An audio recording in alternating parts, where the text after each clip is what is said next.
Hi guys, good morning everything.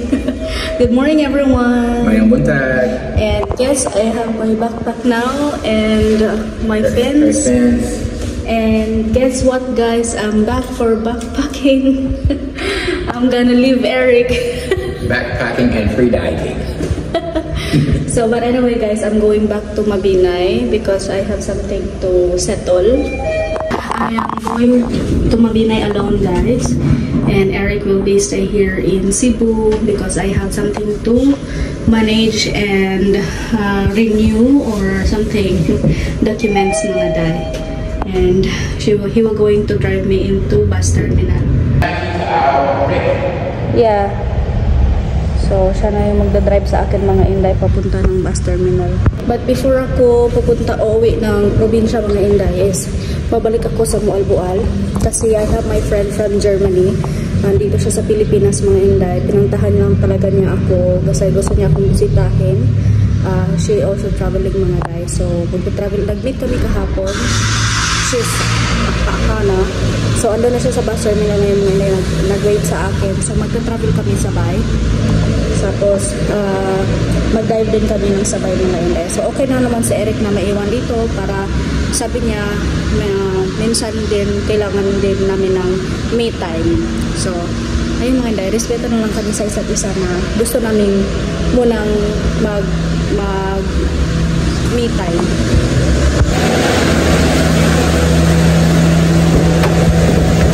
I put my fins here and my bag. So guys, here is Eric. Bye, your money's leaving. I'm gonna miss her. I'm gonna miss you too. I'm gonna miss you, Yeah, but we're going to have a me time to ourselves. So Eric, he had a me time to himself in condo. I'm sure he's going to work out and work out and work out. But I already cooked food. Yes, I have plenty of food. Nilutuan ko na siya mga day. Chop suey.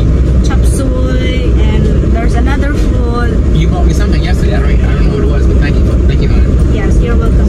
I just want to make sure that you have food eaten. And please eat dong eat. I'm gonna eat, honey. So we'll be leaving each other for how many days, huh?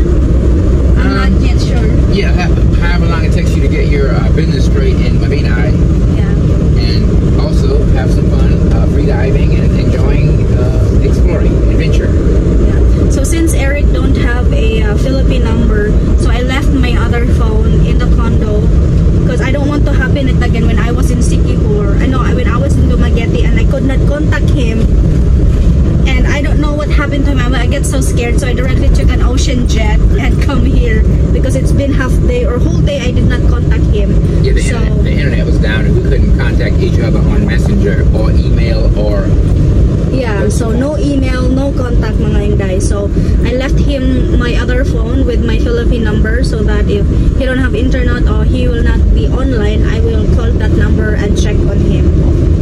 So you're welcome. So let's go, let's go. My friend Hana is waiting for me in the bus terminal mga Inday. Ocean Park. Yeah, Ocean Park. So I am back in backpacking for a while. Oh,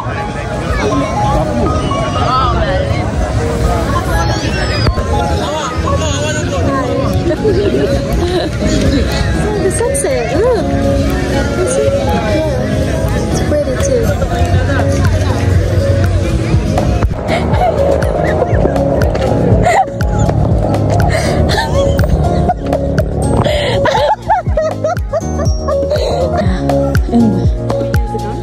Oh my goodness, no.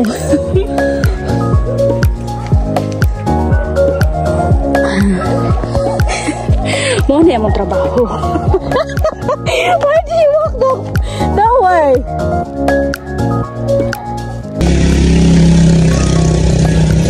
Oh my god, I am lost for now.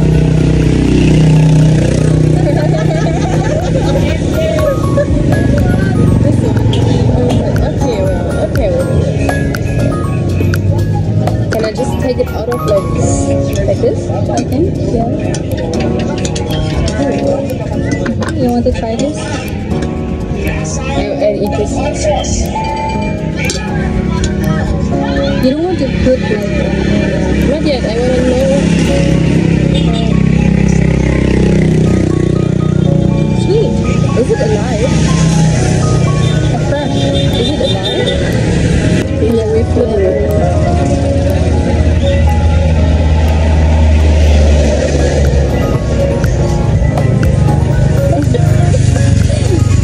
It's the same. Yeah. Cheers. It's better. It's like Yeah. Smart.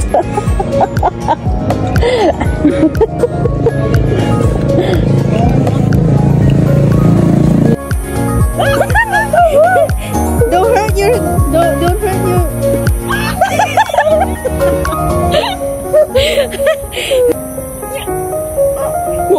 Okay. Can you? Right.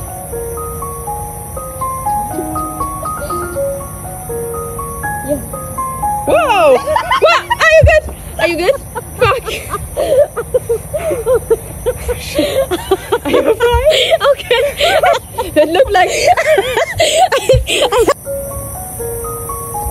Oh, smooth.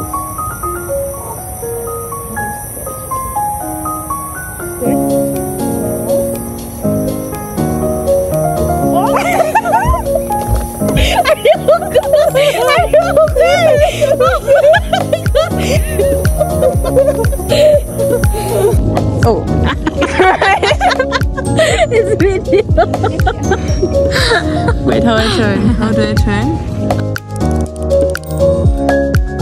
Oh my god.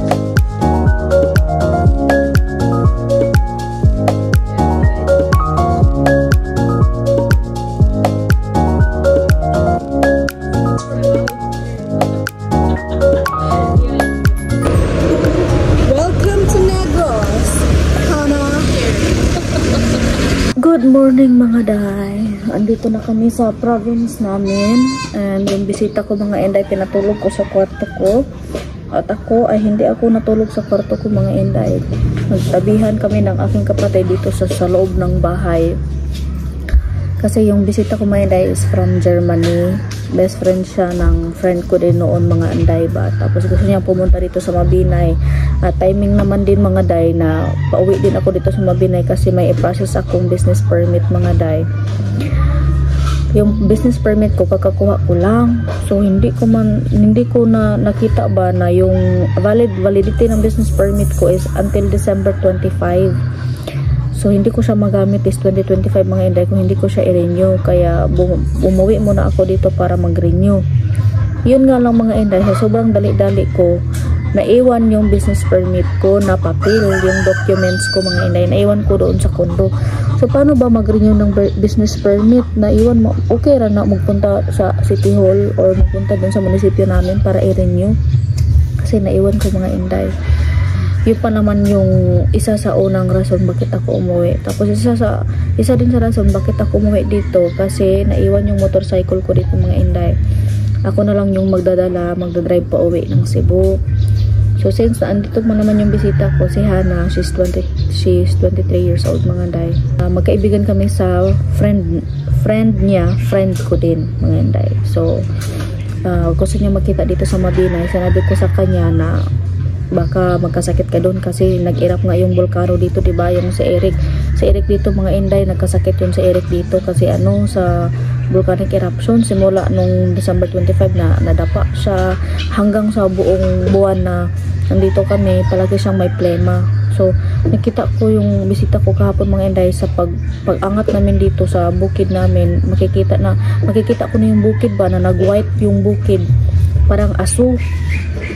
Tapos sabi kong, napaisip akong hala, basig sa parang sa ash na yan mga Inday. Tapos nakita ko si Hana ba na unti-unti na siyang inuubo-ubo.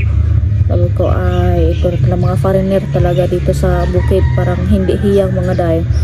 Tapos hindi man well known yung Mabinay, yung town namin ng mga travelers. So pag may nakakausap niyan si Hana ng mga travelers on the bus or on the way mga Day, sinasabi kung saan siya pupunta, sabi niya sa Mabinay.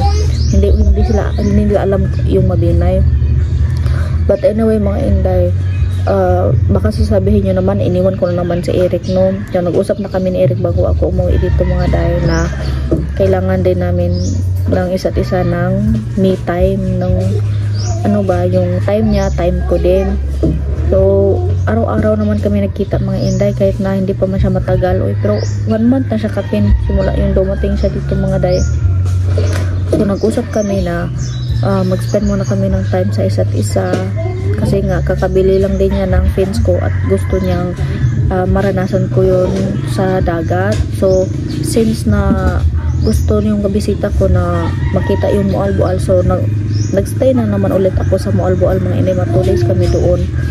It's been days na rin ako mga Inday ba na hindi nakapag-upload, kasi nga most of the day magkasama kami mga Inday, hindi ako makapag-vlog. So ngayon, katulog pa man dahapon siya sa kwarto.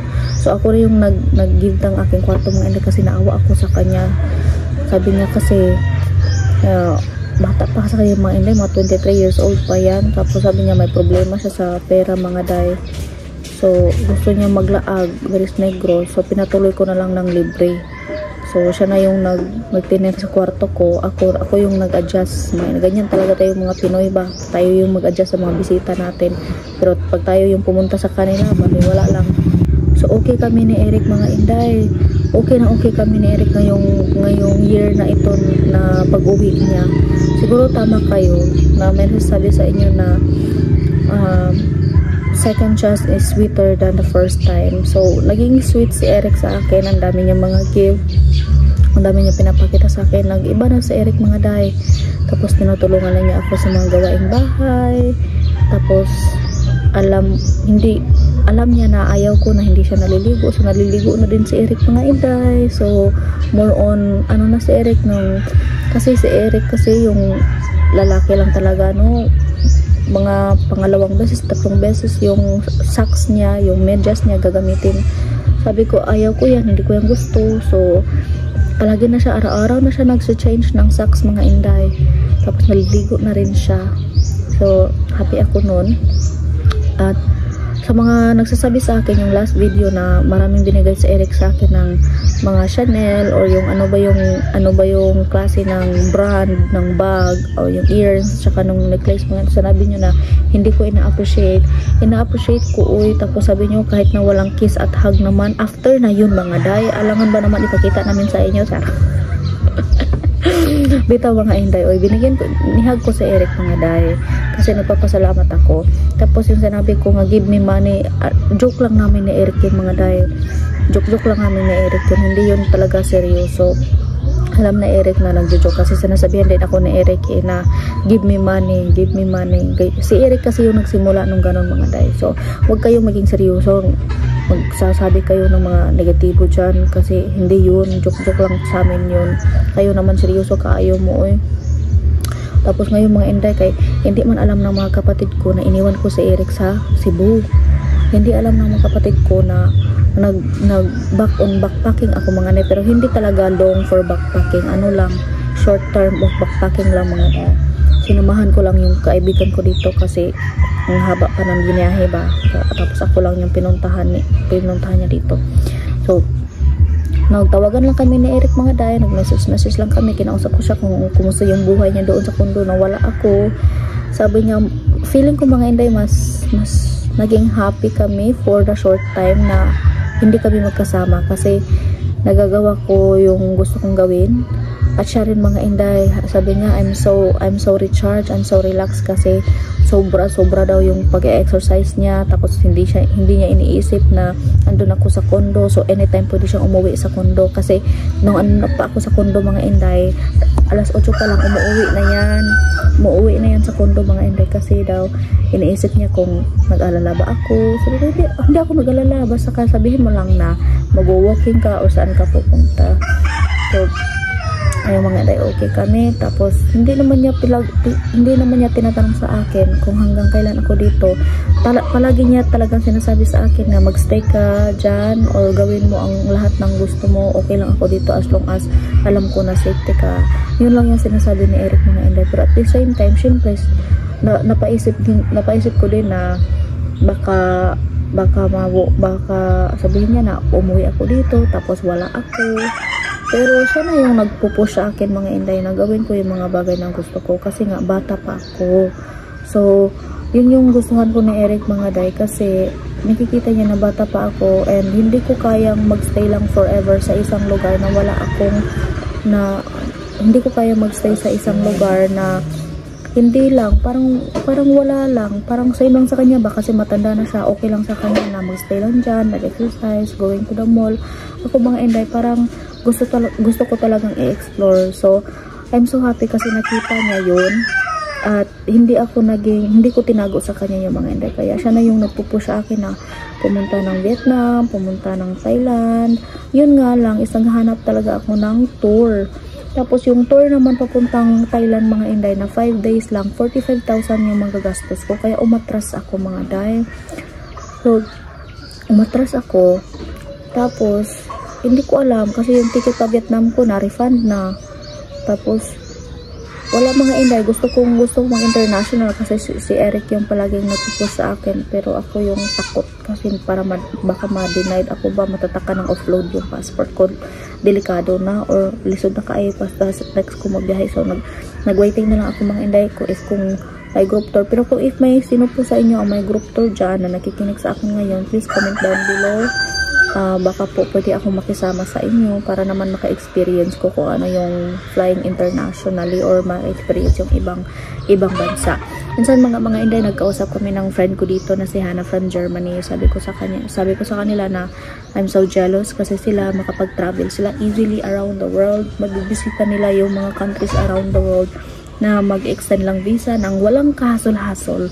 Tapos parang unfair. Pero sinabi ko naman sa kanila na naintindihan ko naman yung immigration namin dito sa Pilipinas kasi nga maraming mga Pilipino na pumupunta ng ibang bansa na nag-work ng illegal, tapos nung may nangyari sa kanila, immigration din ang tutulong sa kanila mga inday. So pero minsan kahit na tumitingin ako sa iba, it's unfair, pero yan ang policy ng Pilipinas, wala tayong magagawa mga inday.